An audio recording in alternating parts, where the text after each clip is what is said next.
आज दिवस पदे स्वर्णमय अक्षर लिपिबद्ध एप्रिल 4 तारीख आसिल पंडिचेर को दिगहरा प्रतीक को देखाइल ढाल आंतरवाणी को जाग्रत होई उठू एही विश्व रे अज्ञानी नेउ सत्य ज्ञान सत्यर चेतन भरी जाऊ हृदय गढ़ंतु करी नूतन महान योगी सिद्ध पुरुष परम प्रभु श्री अरविंद पाद पद्म भक्ति को तो प्रणाम समस्त उपस्थित थिबा मोर आत्मार साथी मान को प्रणाम सम्मान्य सीमा अपा सरजनी अपा सुनंदा अपा समस्त को मोर प्रणाम। आज सुंदर दिवसटी प्रभु एही दिवस रे पंडिचेरी आगमन करथिले। एही किए जानिथिला एक नूतन रश्मि वितरण करी जगतत्वर इतिहास पुस्तक एक अभिनव अध्याय सृष्टि हेब। रत्न तत्व एही पंडिचेरी दिव्य होई उठिब। हुएत आगुरु प्रोफेसर डुब्लियंक मतरे हजार हजार वर्ष पूर्वे ठीक यही स्थान रे एही पंडिचेरी गोटे वैदिक कॉलेज थिला बा सांस्कृतिक प्रधान केंद्र स्थल रूपे विख्यात थिला। पुरातन संस्कृतिर मध्य तारतम्य बहुत सुंदर थिला। तापरे महर्षि अगस्त्यंकर मध्य आश्रम थिला। एबे वर्तमान आमे आज दिनटी श्री प्रभुंकर आगमन यही पंडिचेरी को होईछि पदार्पण होईथिला। एही दिन को स्वागत करी आमे कार्यक्रम टी को आगक नबा। आज गीता निबंधमाला आलोचना होछि विषयटी होछि कौन कर्म प्रेम और ज्ञानर समन्वय। आमे आलोचना करिबा दुई प्रकृतिर 337 रु 338 पेज पारा 6 ता पूर्वरु टिके पंचम पाराटी पूर्ण ज्ञान को प्रतिष्ठित करने उद्देश्य रे प्रतिभाषित प्रकृति आध्यात्मिक प्रकृति गभीर और प्रयोजनीय प्रभेद सृष्टि करिछि। अष्टधा प्रकृति बा परा प्रकृति रे दुईटी रूप नेइछंती। पंचभूत जहाँ को आमे जड़ सत्तार पंचभूत कही था मन बुद्धि और अहंकार को नहीं अष्टधा प्रकृति जहाँ भौतिक सृष्टिर मूलभूत पंचतत्व जहाँ स्थूल नाम हुई क्षिति अप तेज मरुत व्याम और इंद्रिय गण मन बुद्धि अहंकार को नहीं गठित। परा प्रकृति यही जीव होई ताहारी द्वारा यही जगत को धारणा करिछंती बा रचना करिछंती बा रूप देउछंती। एही अनेक कथा अछि। काली स्मिता आलोचना रखिथिले समस्ते सुनिथिले आ अधिक किछि मु कहूनी 6 पारा को जाउछि। 6 पारा रे लेखा अछि एही परम प्रकृति आध्यात्मिक सत्तार शक्ति रूपे केवल जे विश्व क्रिया रे अंतर्निहित ताहा नुहे कारण तेबे ताहा सर्वव्यापी आत्मार एक निष्क्रिय उपस्थिति होई थांती। जो आत्मा की सर्ववस्तु मध्य रहिछंती जहाँ को मध्य सबु किछि रहिछि एवं एक दिगरे विश्व लीला को कार्यकारी कराइबा संगे संगे स्वयं निष्क्रिय रहिछंती। एठी दुईटी प्रकृतिर कथा ही वर्णना होईछि। एठारे पुरुष सबु तैयारी करिछंती। परम प्रकृति आध्यात्मिक शक्ति रूपे विश्व क्रिया रे अंतर्निहित होई नाहांती। से सर्वव्यापी आत्मार निष्क्रिय होई थांती। से हेउछंती क्रियात्मक रूप। पुरुष सबुआडे व्याप्त किंतु रहिछंती निष्क्रिय होई गुप्त। विश्व लीला को कार्य करुछंती। परम प्रकृति शक्ति रूपे कार्य करुछंती। से विश्व लीलार अंश नुहंती। ସେ ହେଉଛନ୍ତି ତାଙ୍କର ଲୀଳା ସହଚରୀ। ପୃଥିବୀରେ ପୁରୁଷ ପ୍ରକୃତିଙ୍କର କ୍ରିୟାତ୍ମକ ଶକ୍ତି, ପୁରୁଷଙ୍କ କ୍ରିୟାତ୍ମକ ଶକ୍ତି। ଲୀଳାମୟ ତାଙ୍କରି ଲୀଳା, ସେ ହିଁ ଡାଇରେକ୍ଟର, ସେ ହିଁ ଅଭିନେତା, ସେ ହିଁ ମଞ୍ଚ। ସେ ଭୂମିରୁ ଭୂମା ଯାଏ କବିଙ୍କ ରଚନାରେ ବିସ୍ତାରିତ ଯିବା ପରେ ବ୍ୟକ୍ତିଗତ ନଗଣ୍ୟ ଅନୁଭୂତିରୁ ଜାତ ହୋଇ ସର୍ବଜନୀନ ସତ୍ୟକୁ ଉଦ୍ଘାଟିତ କରୁଥିବା କଳ୍ପନା ଶବ୍ଦ, ତାଳ, ଛନ୍ଦ, ଶାଶ୍ୱତ ଦୃଷ୍ଟିର ଏକ ମନସ୍ତାତ୍ତ୍ୱିକ ବାକ୍ୟ ଚେତନା। ପ୍ରକୃତି ଆଧ୍ୟାତ୍ମିକ ସତ୍ତାର ଶକ୍ତି। ସେ ମୋ ଭିତରେ ଅଛନ୍ତି, ଚାରିପଟରେ ଅଛନ୍ତି, ସର୍ବତ୍ର ରହିଛନ୍ତି, ଚାରିଆଡକୁ ଦେଖୁଛନ୍ତି। ସେ ସର୍ବତ୍ର ଦୃଷ୍ଟିମୟ। ନିଜ ଅଧିକାରକୁ ନିଜକୁ ବଞ୍ଚିତ କରି ସର୍ବବ୍ୟାପୀ ଆତ୍ମାର ଏକ ନିଷ୍କ୍ରିୟ ଉପସ୍ଥିତି ହୋଇଥାନ୍ତି ବା ହୋଇଛନ୍ତି।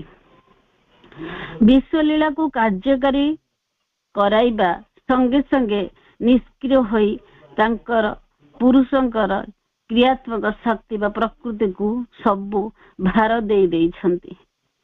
ପୁରୁଷ ତାଙ୍କ ପଛରେ ରହିଛନ୍ତି। ଆତ୍ମା ରୂପରେ ପୃଥିବୀର ସମସ୍ତ ଭାର ପ୍ରକୃତିକୁ ଦେଇଛନ୍ତି।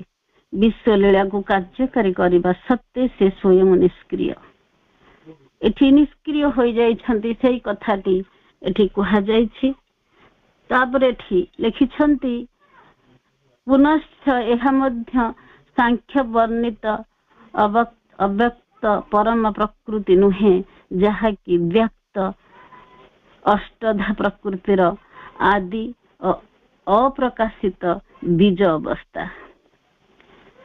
ପ୍ରକାଶିତ ହୋଇନାହିଁ, ଅପ୍ରକାଶିତ ବୀଜ, ଯୋଉ ବୀଜଟି ପ୍ରକାଶିତ ହେଇନେଇ, ଦୁମ୍ର ହେଇନେଇ, ବିଶାଳ ବୃକ୍ଷ ମେଲିନେଇ।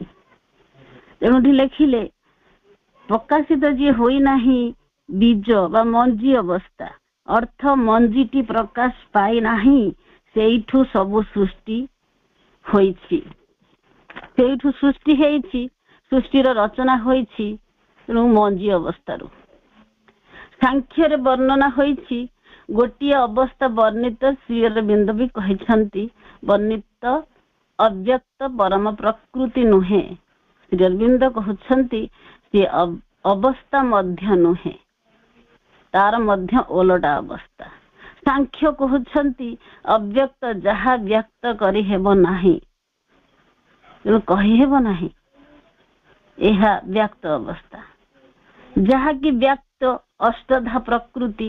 ତାପରେ କହୁଛନ୍ତି ଯାହାକି ବ୍ୟକ୍ତ ଅଷ୍ଟଧା ପ୍ରକୃତିର ମୌଳିକ ସୃଜନୀ ଶକ୍ତି, ଯାହା ମଧ୍ୟରୁ ତାହାର ବହୁ ଯନ୍ତ୍ର ଶକ୍ତି, କ୍ରିୟା ଶକ୍ତିର ଉଦ୍ଭବ ହୋଇଅଛି। ସେ ଅବ୍ୟକ୍ତ ନୁହେଁ, ସେ ବ୍ୟକ୍ତ। ଅଷ୍ଟଧା ଅର୍ଥ ଆମେ ଯଦି ଟିକେ ପୁରାଣକୁ ନେବା, 8 ଅଧ୍ୟାୟ ବାଲି ମହର୍ଷି ପ୍ରାଣିନି ଦ୍ୱାରା ରଚିତ ସଂସ୍କୃତ ବ୍ୟାକରଣ କା ଏକ ଅତ୍ୟନ୍ତ ପ୍ରାଚୀନ ଗ୍ରନ୍ଥ ପ୍ରାଣିନି ଭଗବାନ ଶିବଙ୍କର ଠାରୁ ପ୍ରାପ୍ତ କରିଥିଲେ। ଏହି ଯୋଉ ଅଷ୍ଟଧା, ଗୋଟେ ଅଷ୍ଟଧାର ବ୍ୟାକରଣଟି, କିନ୍ତୁ ଏଠାରେ ସୃଜନୀ ଶକ୍ତି ବା ଯନ୍ତ୍ର ଶକ୍ତି ବା କ୍ରିୟା ଶକ୍ତିର ଉଦ୍ଭବ ଯଥେଷ୍ଟ ନୁହେଁ, ଏଠି ତାହା କହିନାହାନ୍ତି। ଏଠି ପାରାରେ, ପଞ୍ଚମ ପାରାରେ ଲେଖା ଅଛି, ଅଷ୍ଟଧା ଅର୍ଥ ହେଲା ପଞ୍ଚଭୂତ। ଭୌତିକ ସୃଷ୍ଟିର ଚେତନା ଯୁକ୍ତ, ଯୋଉଟା କି ଯୋଗ ଯୁକ୍ତ କରେ, କାମନା ନିବେଶ କରେ ବା ମନ ଚିନ୍ତନ କରେ। ଏଇ ଯୋଉ ଅଷ୍ଟଧାର ମନ, ବୁଦ୍ଧି, ଅହଙ୍କାର, ଏହା ମୋର ଅଷ୍ଟଧା। ମନ, ବୁଦ୍ଧି, ଅହଙ୍କାର, ଏହା ମୋର ଅଷ୍ଟଧା ବିଭକ୍ତ ପ୍ରକୃତି, ଯୋଉଟାକୁ ପରା ପ୍ରକୃତି ହେଉଛି ଜୀବ ହୋଇଛି ଏଠି। ଏହା ଦ୍ୱାରା ଜଗତ ସୃଷ୍ଟି ବା ଜଗତକୁ ଧାରଣ କରାଯାଇଛି। ଅଷ୍ଟଧା ପ୍ରକୃତି ହେଲା ତାହା ପଞ୍ଚଭୂତ, ଭୌତିକ ସୃଷ୍ଟିର ମୂଳଭୂତ। ପଞ୍ଚଭୂତ ଯାହାର ମୂଳ ସ୍ଥୂଳ ନିର୍ଦ୍ଦିଷ୍ଟ ନାମ ହେଉଛି କ୍ଷିତି, ଅପ, ତେଜ, ମରୁତ, ବ୍ୟାମ, ଇନ୍ଦ୍ରିୟ ଗଣ ସହ ମନ, ବୁଦ୍ଧି ଏବଂ ଅହଙ୍କାରକୁ ନେଇ ଗଠିତ ଅଷ୍ଟଧା ପ୍ରକୃତି। ଏହି ଅଷ୍ଟଧା ପ୍ରକୃତି ଯେତେବେଳେ ଆମର ଚେତନା ଯୁକ୍ତ ହୋଇ ଯୋଗ ଯୁକ୍ତ କରେ, ମନ ନିବେଶ କରେ, मनन करे चिंतन करे लोयर नेचर परिवर्तन हेबो बा हुए तेणु पूर्णांग हुए सेतबेले जेतेबेले आमे सेही धारा को कौन वर्ण करी थाऊ तापरे से हायर नेचर बा स्वयं सिद्ध जे हायर नेचर होची जो परा प्रकृति से हला स्वयं सिद्ध सेठी प्रेम ही प्रेम आलोक ही आलोक आनंद ही आनंद भगवान कर दुईटी रूप एक है अष्टधा द्वितीय अष्टधा प्रकृति द्वितीय है परा प्रकृति सबु भितरे पुरुषर संकल्प थाए जहाँ घटे ता ही प्रकृति आ पुरुष ही प्रकृति भितरे आविर्भूत होई रही छंती तेणु यही अष्टधा प्रकृतिर मौलिक सृजनी शक्ति बा फंडामेंटल जेउठु आरंभ होईछि सृजनी शक्ति आरंभ होईछि मूलरू जो मौलिकटी तेणु सेटा होची आमर कौन एठी आरंभ होईछि ना धर आमे तळे एठी जंत्र शक्ति अनेक शक्ति तैयारी होईछि जोटा कि आमे गोटे हला जंत्र शक्ति जेउ गुड़िक जंत्र परिचालित हेउछि विभिन्न जगार जंत्र भली जे काम करूछि पृथ्वी सारा जंत्र परि जे भगवान उच्चारण करुछि कीर्तन करुछि भगवान वाणी शुणाउछि जंत्र परि भगवान कार्य को धारण करिछि एठी जेमिति बाछि छंती जंत्र परि यही कार्य हेउछि वर्तमान मध्य से ही कार्य चलिछि भगवान बाछि छंती तांको कार्य करिबा पई क्रिया शक्ति गोटे हला जंत्र अन्यटी हला क्रिया क्रिया काम करे जंत्र को चलाए उद्भव माने तैयारी होई छंती तेणु तांको ठारू जे तैयारी होई छंती संभूत होई छंती बा बाहरी छंती तांको ठारू एठी आहुरी लेखिले आहुरी मध्य सेही अव्यक्त तत्व वैदांतिक मतरे व्याख्या करिबा पई यथेष्ट नुहे कारण वैदांतिक मतरे यही परम प्रकृति अव्यक्त ब्रह्म और आत्मा मध्यरे अनुष्ठित और निहित शक्ति जहा ठारू समग्र विश्व सृष्टि होईची और जहा ठारे ताहा लय हुए सांख्य गला तापरे वैदांतिक मत आसिला एहा निष्क्रिय शक्ति नुहे वेदांत टिके आगो को गला कहिला यह अव्यक्त ब्रह्म ओ आत्मा अनुष्ठित निहित शक्ति समग्र विश्व विस्तारित होईछि और सृष्टि होईछि ब्रह्म और आत्मा मध्यरे निहित शक्ति जहा ठारू सबु सृष्टि होईछि जहा ठारे लय हेउछि विलय मध्य हेउछि जेउठु सृष्टि होउछि सेठी मध्य लीन हेउछि तांको पाखरु आरंभ तांको पाखरे शेष हेउछि तेणु एठी एई कथा ही कहिले जोटा कि जहा ठारे समग्र विश्व सृष्टि होईची जहा ठारे ताहा लय हेउछि एठारे लेखा हेला परा प्रकृति ताही पुनश्च एहा ठारू अधिक किछि मध्य कारण ताहा केवल एहार अनेक आध्यात्मिक अवस्था मध्य को अन्यतम अवस्था अन्यतम सांख्य कथा कहिले वेदांत कथा कहिले एठी कहउछन्ती परा प्रकृति होउछि अनेक आध्यात्मिक अवस्था मध्यरु अन्यतम अवस्था सांख्य अवस्था आसीछि वेदांत अवस्था आसीछि विभिन्न समय रे विभिन्न अवस्था वर्णना होईछि विभिन्न धर्म मध्य वर्णना होईछि परा प्रकृति अन्यतम अवस्था काहे कि ना जेतेबेले एठी परा प्रकृति अन्यतम अवस्था जेते किछि तत्व अछि ता भितरु ये होछि अन्यतम एक अवस्था काहे कि ना परा प्रकृति हायर माइंड उच्चतर शक्ति स्वयं आदि माता सृष्टि सजना हेला बेले प्रकृति माता तांको भीतर जो सज्जना करथिले परमक सहित युक्त होई संपूर्ण सत्य परा जगत रही अछि जोठी केवल आलोक ही आलोक आनंद ही आनंद प्रेम ही प्रेम रहिछि जोठी स्वयं सिद्ध सेठी किछि कौनसी गोलिया मिशा न थाए आ यह हेउछि परम पुरुषंकर तापरे कहउछन्ती एहा हेउछन्ती परम पुरुषंकर पूर्ण चित शक्ति जहा आत्मा और जगतर पश्चातरे विद्यमान सबु को से तैयारी करिछन्ती तांको ठारू सबु बाहरिछि आत्मा और जगतरे बा पछरे विद्यमान होई रहिछन्ती पूर्ण चित शक्ति सत चित आनंद पश्चातरे अछन्ती तेणु एठी अक्षर ପୁରୁଷରେ ଏହା ଆତ୍ମା ମଧ୍ୟରେ ନିମଜ୍ଜିତ, ଏହା ସେଠାରେ ରହିଛି, କିନ୍ତୁ ନିବୃତ୍ତି ବା ନିଷ୍କ୍ରିୟ ଭାବରେ। ଏଠି ଅକ୍ଷର ପୁରୁଷ ହୋଇଥିଲେ ଉର୍ଦ୍ଧ୍ୱରେ, ସେତେବେଳେ ନିବୃତ୍ତି ବା ନିଷ୍କ୍ରିୟ ଭାବରେ ଥିଲେ, କିଛି କରୁନଥିଲେ, କିନ୍ତୁ ନିବୃତ୍ତି ବା ନିଷ୍କ୍ରିୟ ଥିଲେ। କିନ୍ତୁ ନିବୃତ୍ତିର ପ୍ରବୃତ୍ତି ହୋଇଗଲେ, ହାୟର ନେଚରରୁ ଯେତେବେଳେ ଲୋୟର ନେଚରକୁ ଆସିଗଲେ, ସେ ପ୍ରବୃତ୍ତି ହେଇଗଲେ, ସେ ବୋହିଗଲେ, ଖେଳେଇ ଗଲେ, ବିସ୍ତାରିତ ହେଇଗଲେ। ଅକ୍ଷର ପୁରୁଷରେ ଆତ୍ମା ଥିଲେ, କିନ୍ତୁ ଏଠି କ୍ଷର ହେଇଗଲେ। ସେହି ନିଷ୍କ୍ରିୟ ଥିଲେ, ଏଠି ସକ୍ରିୟ ହୋଇଗଲେ, ତିଆରି କଲେ। ତେଣୁ ଅକ୍ଷର ପୁରୁଷ ନିଷ୍କ୍ରିୟ ଥିଲେ, ଏଠି କଣ ହେଲେ? ଏଠି ତାଙ୍କର ସୃଷ୍ଟି ରଚନା କଲେ, ଦୁଇ ଜଣ ମିଶି ଲୀଳା ରଚନା କଲେ। ତେଣୁ କ୍ଷର ପୁରୁଷରେ ଓ ଜଗତରେ ତାହା କର୍ମ ମଧ୍ୟକୁ ବହିର୍ଗତ ହୋଇଅଛି, ଯାହାକୁ କୁହାଯାଏ ପ୍ରବୃତ୍ତି। ପ୍ରବୃତ୍ତିରେ ତାହା ନିଜର ସକ୍ରିୟ ସତ୍ତା ଦ୍ୱାରା ଆତ୍ମା ମଧ୍ୟରେ ସର୍ବଭୂତକୁ ବିକାଶ କରେ। ଅକ୍ଷର ହୋଇଥିଲେ, ନିଷ୍କ୍ରିୟ ଭାବରେ ଥିଲେ, ଜଗତକୁ ବା ଜଗତର କର୍ମ ମଧ୍ୟକୁ ବହିର୍ଗତ ହେଲେ ବା କ୍ରିୟାଶୀଳ ହେଲେ ବା ପ୍ରକୃତିରେ ସତ୍ୟ ହୋଇ ସୃଷ୍ଟି କଲେ, ପ୍ରକୃତି ଭିତରେ ବିସ୍ତାରିତ ହେଲେ। ଅକ୍ଷରରେ ନିଷ୍କ୍ରିୟ ଥିଲେ, କ୍ଷର ପୁରୁଷ ହେଲେ ଯେତେବେଳେ ଆସିଲେ, ସକ୍ରିୟ ହୋଇଗଲେ, କ୍ରିୟାଶୀଳ ହୋଇଗଲେ, ଶକ୍ତି ହୋଇଗଲେ, ସର୍ବଭୂତକୁ ବିଶାଳ କଲେ, ସୃଷ୍ଟିକୁ ବିଶାଳ କଲେ। ତାଙ୍କର ରୂପ, ରଙ୍ଗ, ରସ ସବୁ କିଛି ଭରିଦେଲେ।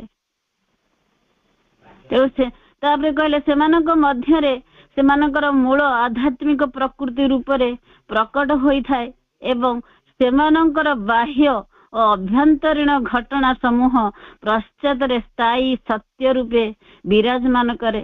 ଆଉ ଏହା ହିଁ ହେଉଛି ଭୂତ ସକଳଙ୍କର ମୂଳ ଗୁଣ ଓ ଶକ୍ତି, ଯାହାକୁ କୁହାଯାଏ ସ୍ୱଭାବ, ଚରିତ୍ର। ସେମାନଙ୍କର ପ୍ରକୃତ ରୂପର ଆତ୍ମତତ୍ଵ ଏବଂ ସେମାନଙ୍କର ବାହ୍ୟ ପ୍ରକାଶର ପଶ୍ଚାତରେ ଥିବା ଆନ୍ତରତମ ତତ୍ଵ ବା ଦିବ୍ୟ ଶକ୍ତି। ମୂଳତଃ ଭଗବାନ ହେଲେ ଏକ। ତେଣୁ ଆଧ୍ୟାତ୍ମିକ ପ୍ରକୃତି ରୂପରେ ପ୍ରକଟ ହୋଇଛନ୍ତି କଣ? ଦୁଇଟି ରୂପରେ। ଦୁଇଟି ରୂପ ନେଲେ, ଗୋଟେ ହେଲା କ୍ରିୟମାଣ, କାମ କରୁଛନ୍ତି, ଆଉ ତାଙ୍କ ଅରିଜିନାଲି ରୂପ ଛାଡ଼ି ବାହ୍ୟ ଓ ଅଭ୍ୟନ୍ତରୀଣ ଘଟଣା ସମୂହ ପ୍ରକଟ ହୋଇଛନ୍ତି। ଗୋଟିଏ ବାହ୍ୟ ରୂପ, ଗୋଟିଏ ଆନ୍ତର ରୂପ ମଝିରେ ରହି ଏ କାମ କରାଉଛନ୍ତି ସ୍ଥାୟୀ ସତ୍ୟ ରୂପେ। ତେଣୁ ଭୂତ ସକଳଙ୍କର ଅର୍ଥ ମାନେ ପ୍ରାଣୀ ଜଗତର ମୂଳ ଗୁଣ, ପ୍ରାଣୀ ମାନଙ୍କର ମୂଳ ଗୁଣ ତାହାରି ଭିତରୁ ତିଆରି ହୋଇଛନ୍ତି। ଯାହା ନାମ ଦେଇଛନ୍ତି ସ୍ୱଭାବ, ଆମେ ତାକୁ କହିଥାଉ ଚରିତ୍ର। ସ୍ୱଭାବ, ଯିଏ ଯେଉଁ ସ୍ୱଭାବର ଅଟେ। ପ୍ରକୃତି କହୁ, ତାକୁ ବି ଆମେ ଅନ୍ୟ ଗୋଟେ ନା, ତା ପ୍ରକୃତି ଯୋଉ ଭଳିଆ, କଣ କରିବା? ତା ପ୍ରକୃତି ତ ସେଇଆ ନା। ପ୍ରକୃତିର ଆତ୍ମତତ୍ଵ, ଆତ୍ମାର ତତ୍ଵ, ଆତ୍ମାର ଗୁଣଧର୍ମ, ବାହ୍ୟ ପ୍ରକାଶର ପଶ୍ଚାତରେ ଆନ୍ତରତମ ତତ୍ଵ, ଦିବ୍ୟ ଶକ୍ତି। ସେମାନଙ୍କର ପ୍ରକୃତ ଆତ୍ମତତ୍ଵ ବାହ୍ୟ ପ୍ରକାଶରେ ପଛରେ ବା ଅନ୍ତରତମ ତତ୍ଵ ଦିବ୍ୟ ଶକ୍ତି ପଛରେ ଅଛି। ଯେଉଁ ଉପରକୁ ଯାହା ଦିଶୁଛି, ଭିତରେ ଆଉ ଗୋଟିଏ ରୂପ ଥାଏ, ବାହ୍ୟ ରୂପଟି। ଆମେ ଏଇନା ବର୍ତ୍ତମାନ ଯାହା ଦେଖୁଛେ ବା ଯାହା, ତାର ଗୋଟେ ଭିତରେ ଗୋଟେ ରୂପ ଅଛି। ଆମେ ନିଜକୁ ନିଜେ ବି ଜାଣିପାରିବା। ଆମେ ଗୋଟେ, ଆମର ମଧ୍ୟ ସ୍ୱଭାବ ଭିତର ବାହାର ଦୁଇଟି ରୂପ ଅଛି। ଅନ୍ତର୍ଗୁଣକୁ ଲୁଚେଇ ରଖିଥାଏ। ତେଣୁ ସେଥିପାଇଁ ମା କହିଲେ ସମସ୍ତଙ୍କ ଭିତରେ ସମ୍ଭାବନା ଅଛି। ମା କହିଛନ୍ତି, କାହିଁକି କହିଛନ୍ତି? ସେ ଭିତର ଆନ୍ତର୍ଗୁଣଟାକୁ ଦେଖିକି କହିଛନ୍ତି। ବାହ୍ୟରେ ଜଣେ ଯେତେ କଠୋର ହେଲେ ବି ତା ଭିତରେ ନିର୍ମଳ, ସଚ୍ଚୋଟ, ସ୍ୱଚ୍ଛ ପବିତ୍ରତା ବି ଦେଖୁଥିବେ ମା।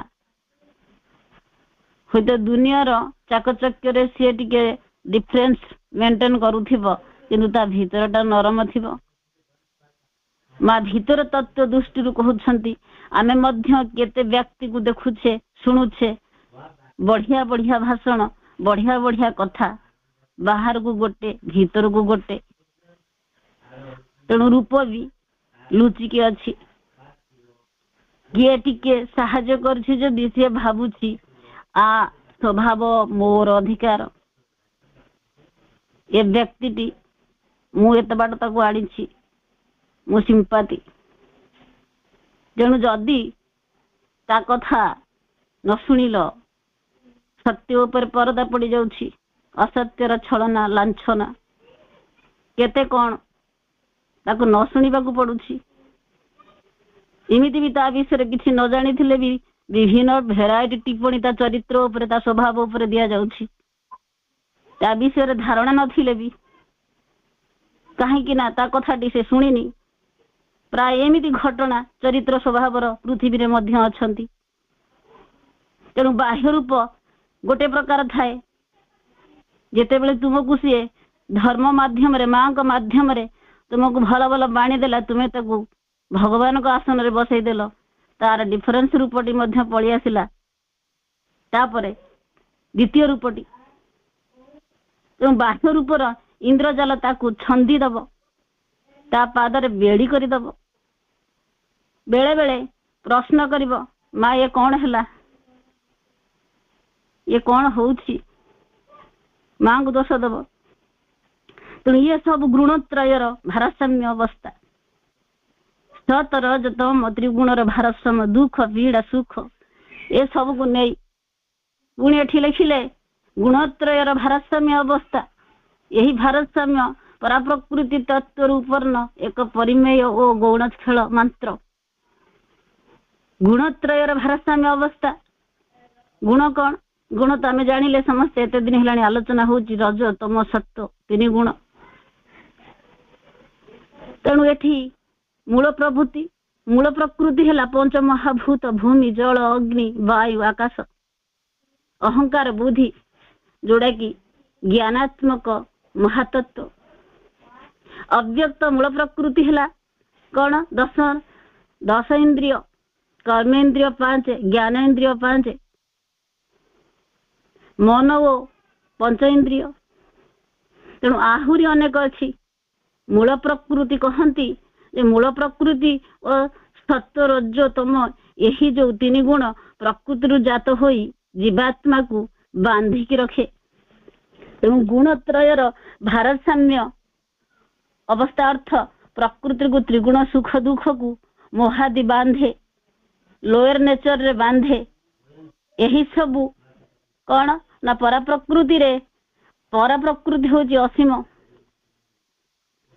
सी तार सीमा नहीं विशाल सी बांधी पारे नहीं सी केवल देई पारे तो निम्न प्रकृति रे सीमित होई जेतरा में जाउछे परिमेय बा गोण्य गोण्य खेला लीला करूछे मापी देखुछे सीमित हो जाउछे मापुछे मु एतिकी देली एतिकी कली से कौन करिब मो पाई कौन हब तेणु गोण्य गोण्य कहीं ना एठी सत्व गुण रु ज्ञान जात हुए रज गुण रु लोभ जात हुए तम गुण रु प्रमाद मोह दुहे संभृत हुअंती अज्ञान जात हुए तेणु गोण्य हुए सीमित रे बांधी थाउ मन खंड खंड करे निम्न प्रकृति रे अज्ञानता थाए ये गुण सृष्टि रचनार महत्व अच्छी किए हाथीर गोड़ धरी कहे भगवान खम्ब किए कान धरी कहे भगवान कुला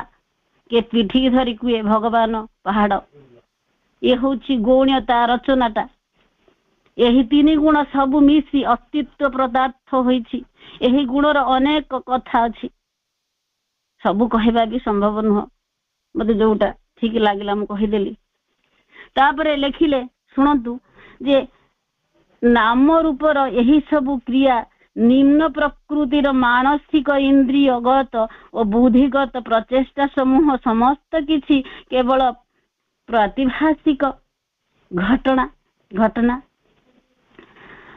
ओरिजिनल गोटे आमे कौन माया पछरे गोड़े आमे ओरिजिनल भगवान होचंते ओरिजिनल ओरिजिनल है गोटे जोटा देखा जाउछि सेटा होछि हमर छाया ତେଣୁ ସତ୍ୟ ହଉଛି ଗୋଟେ, ଇଏ ଗୋଟେ ପଟେ, ସିଏ ସେଠି ଆତ୍ମା ଥିଲା, ଏଠି ହଉଛି ଇନ୍ଦ୍ରିୟ ବୁଦ୍ଧି ଭିତରେ କେବଳ ଯୋଉଟା ସତ୍ୟ ଭାବୁଛ ତାହା କେବଳ ଛାଇ ସଦୃଶ।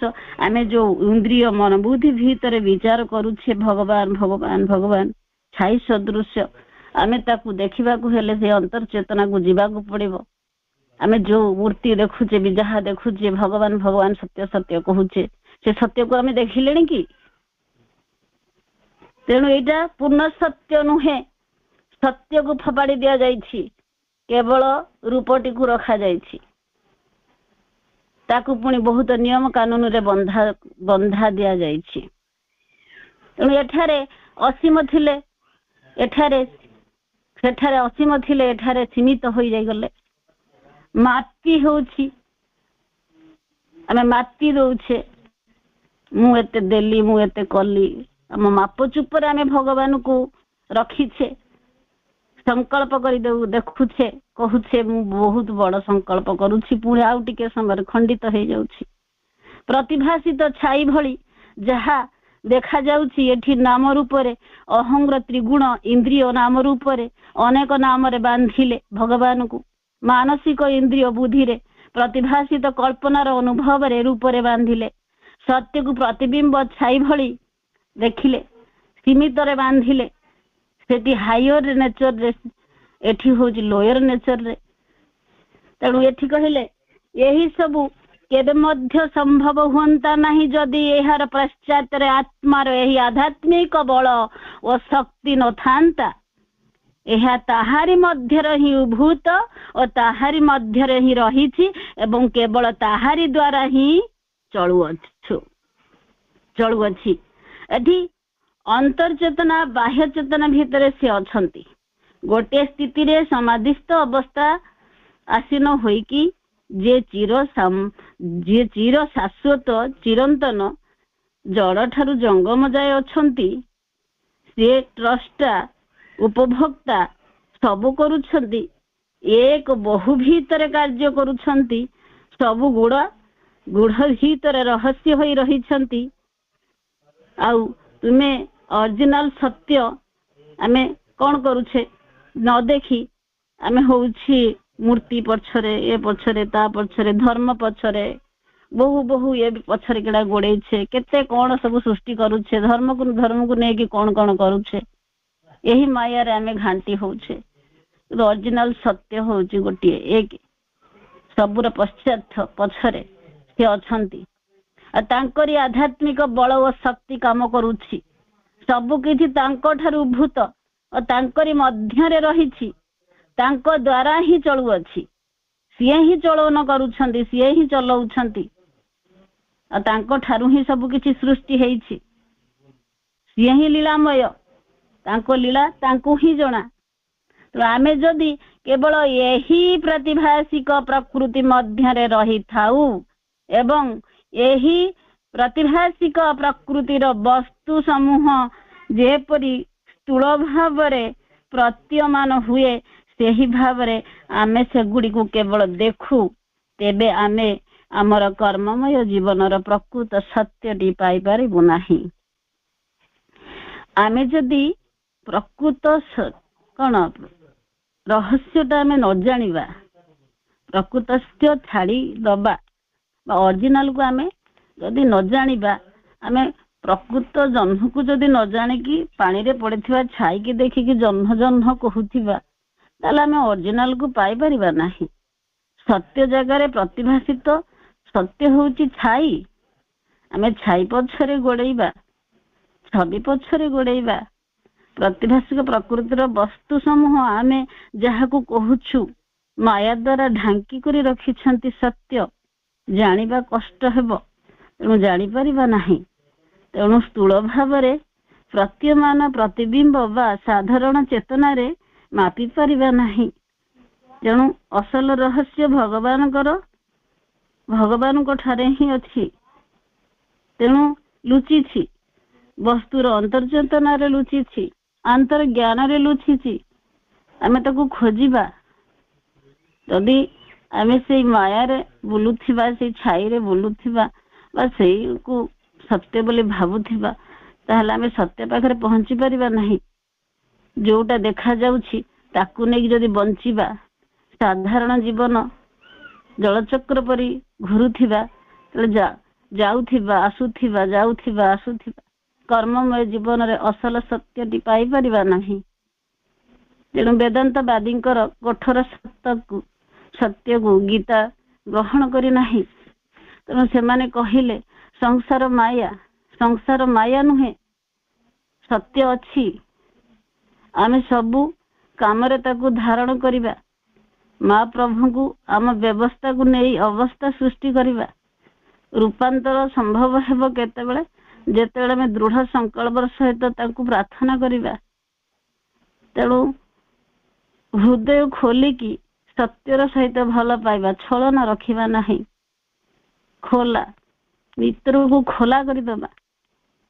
तेणु जदि खोला छाड़ी देउछि ताहे कौन हबो ना मो भीतरे से ही कृपा प्रवेश करिवो। तेणु आमे से जन्म मृत्युर चक्र रे न पड़ी भगवान को जानिया पे चेष्टा करिबा। नहले आमे कहबा मु तो खाई पी भलरे थिली आ काहे बेकार मु चेष्टा करिवि। चेष्टा कला को बहुत बाधा आसुछि। तेणु सेटा तो ही तो आमर कौन माया ढांकी दउछि। आमे ताकू परदाटा को हटेले जाई सत्यटा को देखि परिबा। तेणु आम स्वभावटा कौन ना आम शुद्धता आनिबा।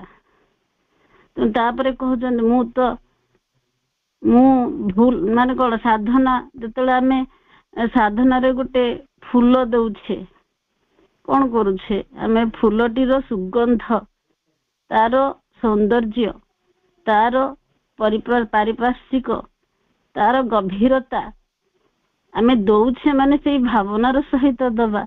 आमे गोटे धूप दउछे आमे निजुको भगवान को चरण रे निजुको जली जली दबा जे मु तुम पाई ही आसी जे धूप बली जली जीवी। तेणु प्राथमिकता होछि तो आमे प्रथम फूल धूप ही देबा। समर्पण होछि आमे सब किछि को तांका पाखरे समर्पित जतले करि दबा।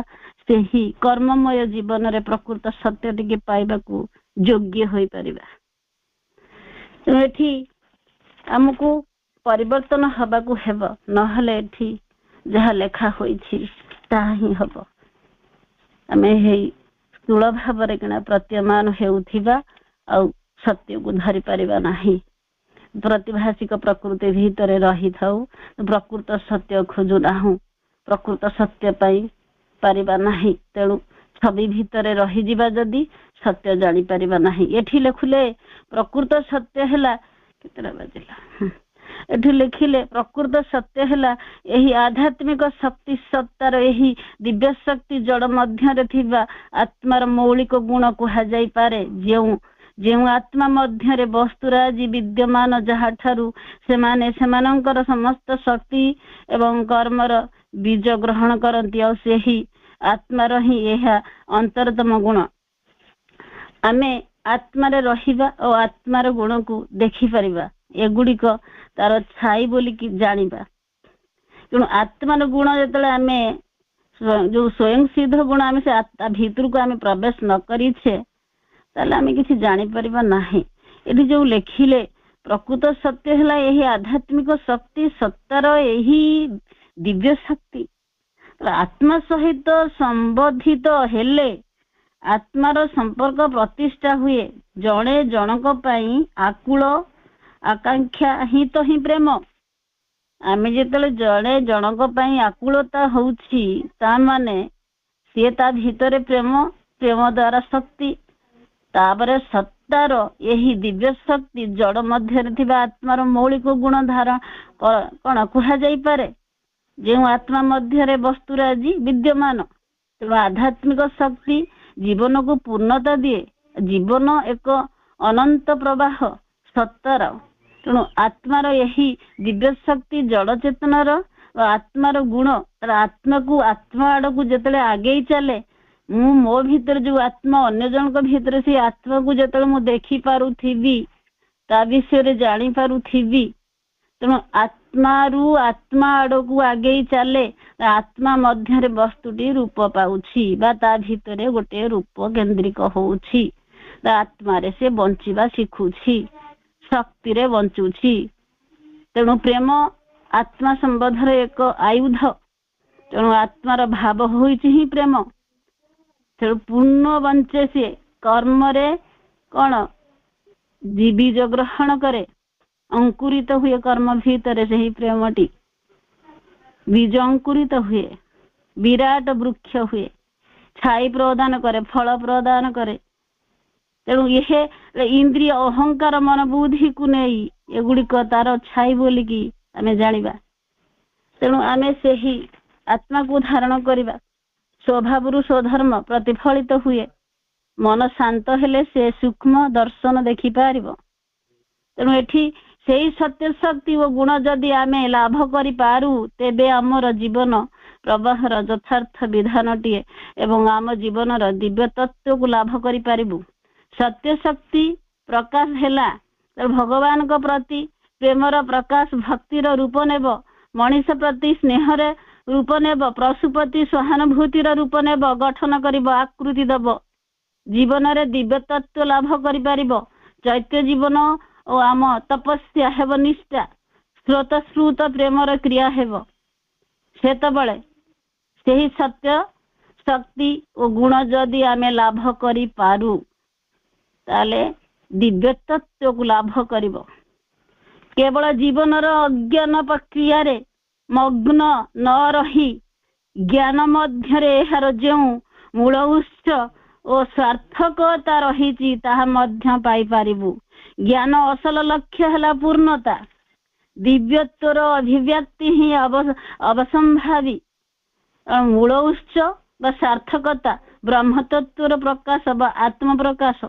निरवच्छिन्न आत्माहुति व साधना जदि पाई पारिबा तार नूतन जन्म प्राप्त करि पारिबा आम जन्मर सार्थकता मिली जिवो तेणु आत्मा रे रहिबा सत्य देखिबा नहले अज्ञानता अंधकार छाया रे काम क्रोध मद मत्सर आमे रहि जिबा तेणु आत्मा भीतर को गले सत्य भीतर को गले ज्योति भीतर को गले ओरिजिनालिटी सत्यटी आमे जानि पारिबा एक स्वर्गीय आकुलता तृप्तिर आनंद अनुभव करिबो जे मानुषी माँ ठारे एते प्रेम खंजी से केते रक्षाकारी और केते प्रेममय केते आनंदमय माँ होइथिबे साधारण मानुषी माँ ठारे केते प्रेम तेणु आमे सेही तांकु ही धारण करिबा मूल उत्स सचितानंद माँ के माध्यम रे सृष्टि लीला गठन करुछंती से परम ब्रह्मंकर कार्यकारिणी शक्ति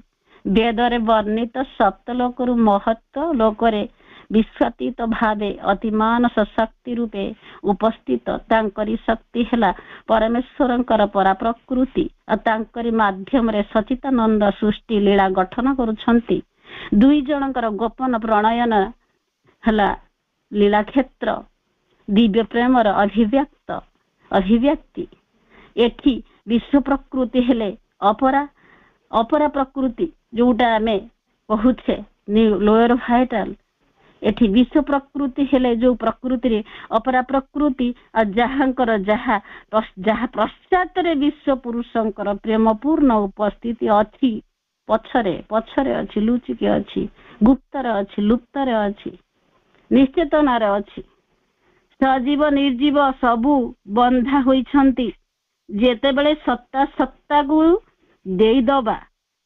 आत्म उपलब्धि करिबा ताही सार्थकता प्रेम ही रूपांतर करिबा अतिमानस हेबु प्रेम ही रूपांतर करिबा तेणु दिव्य प्रेम विश्व शक्ति मां को देई दबा अधिकार करिबा नुहे आमे जेतेबेले देई दबा सेतेबेले आमे सेही कोन लिखिले शेषरे मूल उत्स सार्थकता रही ता मध्यरे पाई पारिबु कहा को पाइबु स्वयं भगवान को पाइबु जदि अज्ञान प्रक्रिया रे मग्न रही आमे से अज्ञान रे जदि न रहुछु समस्त अशुभ इच्छा को जदि आमे बाहर करि देउछु निश्चिन्न करि देउछु विरोधी शक्ति को दमन करि देउछु से स्थूल रूप थिले एवं मध्य सूक्ष्म रूप रे अछंती ତେଣୁ ଉର୍ଦ୍ଧ୍ୱରେ ପରମ ପ୍ରଭୁଙ୍କ